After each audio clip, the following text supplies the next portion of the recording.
It is here, the month that every single one of us gamers dreads. November, arguably the biggest month for gaming of pretty much every year because it's when all the AAA games come out. This year, while it is a little bit quieter than previous Novembers, it's still pretty jam-packed with kind of two of the biggest releases of the entire year. Let's break down my picks for November and the games that I think you should be looking out for this month. Oh yeah, just as an FYI, this is like, I think 10 games out of a list of I think like 35 games that's actually coming out this month. I know, right? First of all, a game that I'm looking forward to so much, Call of Duty Vanguard. This game comes out on the 5th of November for both the PlayStation 4, PS5, as well as the Xbox Series consoles and the PC. You guys know I'm a COD fan. You guys know I've been playing Call of Duty for the past quite literally 4 months now.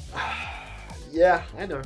So I am super excited for Call of Duty Vanguard. This one is set in World War II. It's a standard Call of Duty affair with a campaign, a multiplayer, and a zombies mode. The cool thing about this one specifically is that the zombies mode has been developed by Treyarch, the guys who normally make the really good zombies modes from the Black Ops series, whilst another developer has gone ahead and made the campaign and the multiplayer mode, which I think should mean that all three of these modes stand alone and kind of rise a little bit, so they're a little bit better than one another rather than a single studio making all three of the modes and all three of them kind of being middle of the range. I actually don't know how that division of labor is going to go down and whether or not it is going to be like that, but I think it could be a nice exciting trend for Activision going forward into the future. On the 5th of November we have another title coming out competing with Call of Duty Vanguard, which seems insane. Fast and Furious Spy Racers, which you'll see the gameplay going over the top of this now. You'll understand why this game is confident competing with Vanguard. I don't even know what to think of this. It's another licensed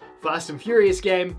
Doesn't look like it's based on anything Fast and Furious except it just has the name in there. Honestly, could be a mobile game that's now just suddenly coming to PS4. I have no idea why, but I wanted to call this one out because it's super random. You guys might remember Fast and Furious, I can't actually remember the name of the game. The one that came out last year that I was super excited for and picked it up on launch and played it. I was sorely disappointed. The one that was actually promoted during the Game of the Year awards, like a big show for the gaming industry, and ended up being terrible. Well, this one didn't get promotion like that, and I don't know. I wanted to include this in the list. Probably don't buy this though, because I think it's gonna probably be terrible. No game comes out on the same day as Call of Duty, ever. So yeah, that should give you an indication of the quality here. Skipping forward to November 9th, we have Jurassic World Evolution 2 coming out. Jurassic World Evolution is a theme park building simulator. It's kind of like a top-down RTS strategy style game, very similar to like Theme Park World, but obviously with Jurassic dinosaurs using the Jurassic World and Jurassic Park franchise. I actually played the first one of these and I really dug it. And I don't really like these RTS style games very much. I did enjoy Theme Park World back in the day and I enjoyed the first one of these. So I'll probably play Jurassic World Evolution 2 at some point. I just don't know when I'll have time to. Probably not at launch. But if you're the publisher of this game, you want to send me a code, I'll definitely check it out. On the same day, we have Forza Horizon 5 coming out over on the Xbox Series consoles. Unfortunately, this one is not available on PlayStation, but it does look really cool. I'm actually a massive fan of the Forza Horizon series of games. They're really cool arcade-style racing games, and they kind of feel like DNA from Burnout. They have the best of both worlds, realistically. They have really good driving mechanics as well as arcade-style racing, and it kind of mashes the two together to create something really cool. I am personally super excited for this. It's coming out on Game Pass for free day one, like every Xbox game does, so it means I don't even have to pay for it to check this one out, so I'm very pumped. Finally have a game to actually play on my new Xbox Series X because I really have any exclusives to play on that thing yet. That was unintentionally a backhanded compliment towards the Xbox. I didn't mean that. A late addition to this list is Grand Theft Auto Trilogy coming out on the 11th of November, and this is one I will absolutely be checking out day one. It is a remastered collection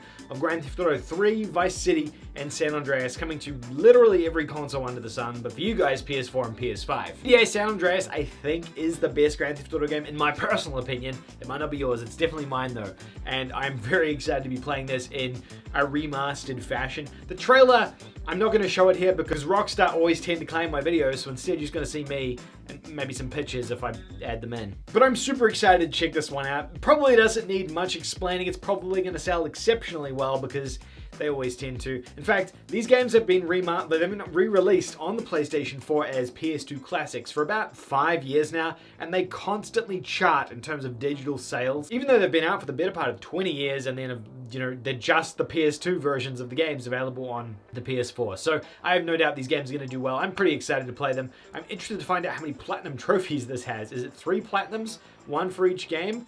Or is it just 1 platinum? Are they just going to carry over the trophy list from the previous, like, trilogy PS2 versions?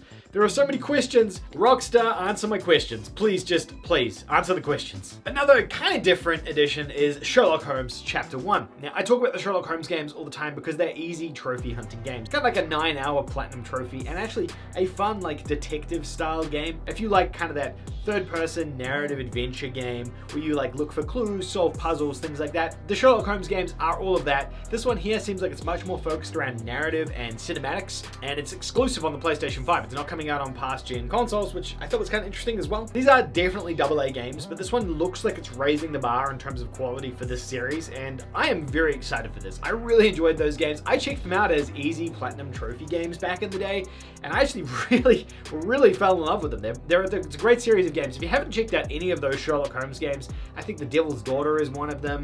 I can't remember the other ones. I normally recommend them during my sale videos. Go and look them up. I guarantee you'll have a blast, and you'll get a pretty easy platinum trophy out of them as well. Okay, on to the third heavy hitter of the month, Battlefield 2042, coming out November the 19th. Obviously, your standard Battlefield affair here, looking more futuristic, while COD is looking more past. I don't know how I feel about this. I really enjoyed Battlefield 1, but then I really didn't enjoy Battlefield 5, so I'm kind of a little bit about this one. I'll probably be spending all my time this month with Call of Duty Vanguard, so I won't have time to check out Battlefield, but I am very curious about it. Let me know if you guys are checking it out in the comment section down below. I'm curious to see how many of y'all are actually going to be playing this one versus COD. In fact, how many of you playing COD and how many of you are playing Battlefield? That's a probably better comparison. Over on the same day on the Nintendo Switch, which normally I would say like a game shouldn't be competing with a big release like this, but when it's an equally kind of big release, it makes sense. Pokemon Brilliant Diamond and Shining Pearl, which are remastered versions of Pokemon Diamond and Pearl. I think the 4th generation of Pokemon coming out on the Nintendo Switch. These games look rad. They look like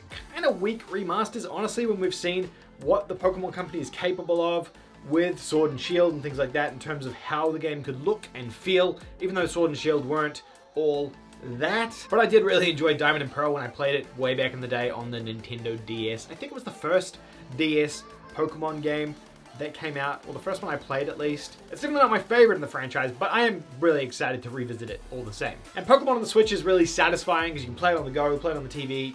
You know the drill by now. I don't know how many people in the comment section have a Nintendo Switch. Let me know though, curious if any of you guys are gonna be checking Pokemon out, or if you just don't care because you just care about trophies and only play PlayStation because of trophies.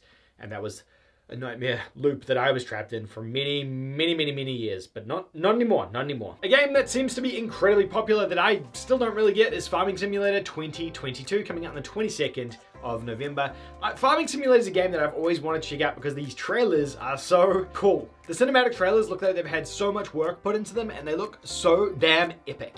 But I've played one of them, the one that was free on PlayStation Plus a couple of years ago, and I just could not get into it. I was driving the tractor around, I was trying to do donuts in it, I was driving it up on roofs, it was glitching into cows. I don't know. I think I just don't have the patience for these sim style games, but I know they're incredibly popular because they continue to make them and because they seem to chart on the sales charts every time they get released. So farming sim, I don't know. Is there any farming sim fans out there? Let me know. Let me know what I'm missing about farming sim. Maybe there is something that I am missing here in terms of just how epic it actually is. Okay, and the last one that's coming out on the 30th of November is a game called Angry Alligator. Bear with me on this one. I found this when I was searching for games coming out this month. Obviously a budget AA style game, but it looks like it could have potential, and because I'm from Australia and we have a lot of crocodiles here, I'm probably going to play this one. It's also probably got an easy platinum trophy on it as well, which is also something that you guys enjoy. I genuinely don't know what this is, except it looks like you're an alligator going and wrecking people's day and eating things and destroying things because your friend got caged and now you're just going to go and wreck stuff. It reminds me of that shark game that came out like last year that was free on PlayStation Plus. That was a really cool game and a cool concept. This looks like it's taking the same thing.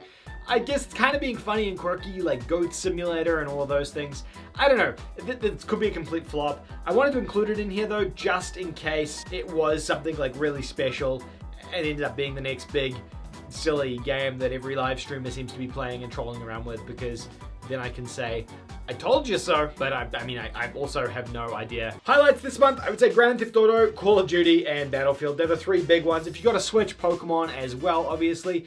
But for me personally, I'm going to be checking out Grand Theft Auto Vanguard and maybe Pokemon if I have time. Otherwise, I'll probably leave that till Christmas when I get a bit of a break. Let me know which games you are checking out this month. Are you picking any of November's games up? Are you overwhelmed by the quite literally 35 games coming out this month?